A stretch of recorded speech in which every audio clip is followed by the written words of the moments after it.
Pemuda yang punya orang tua berwujud babi. Satu-satunya nabi yang bisa berbicara secara langsung dengan Allah Subhanahu wa Ta'ala adalah Nabi Musa alaihi salam. Setiap kali hendak bermunajat, Nabi Musa akan naik ke puncak bukit Tur Sina. Di atas bukit itulah beliau berdialog dengan Allah.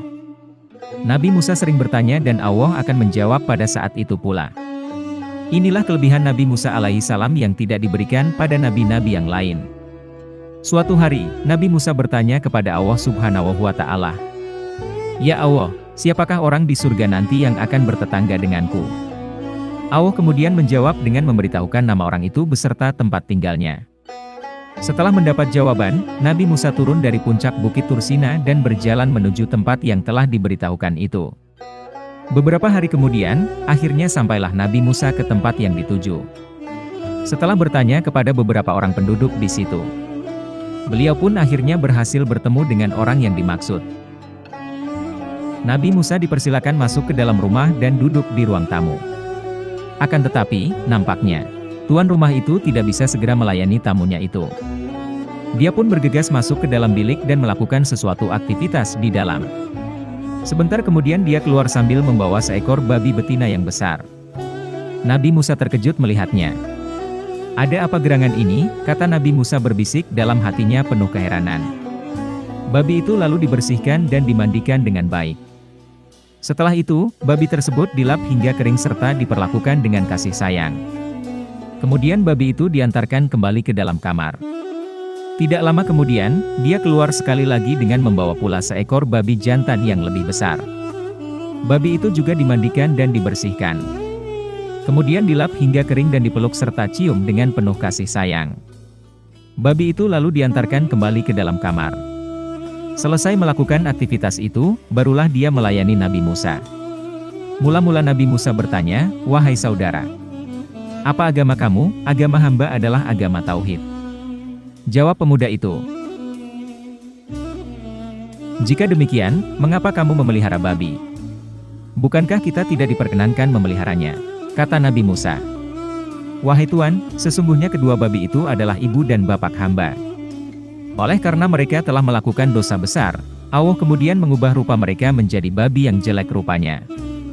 Perihal dosa mereka dengan Allah, itu urusan mereka dengan Allah. Akan tetapi, saya sebagai anaknya, tetap melaksanakan kewajiban sebagai anak. Tiap hari saya berbakti kepada kedua orang tua sebagaimana yang Tuan lihat tadi.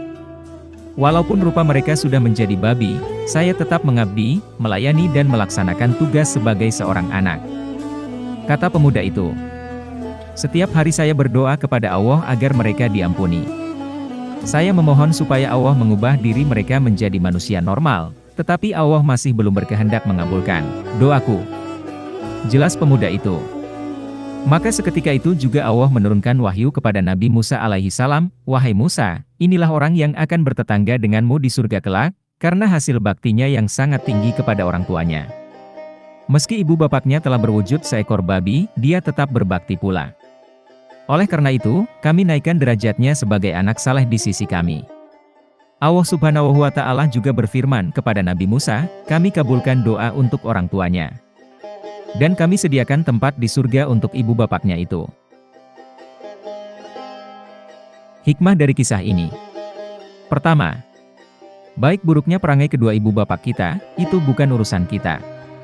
Urusan kita adalah menjaga dan memperlakukan mereka dengan penuh kasih sayang, sebagaimana mereka menjaga kita sewaktu kecil hingga dewasa. Walau sebanyak apapun dosa yang mereka lakukan, itu juga bukan urusan kita. Urusan kita adalah memintakan ampun kepada Allah Subhanahu wa Ta'ala, supaya kedua orang tua kita diampuni olehnya. Kedua, arti kasih sayang seorang anak kepada ibu dan bapaknya, bukan dinilai dari jumlah harta yang diberikannya.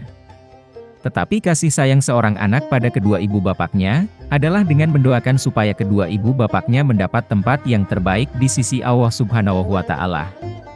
Ketiga, doa anak yang saleh dan berbakti dapat menebus dosa ibu bapaknya. Doa anak yang saleh akan membantu kedua orang tuanya mendapat tempat yang layak di akhirat.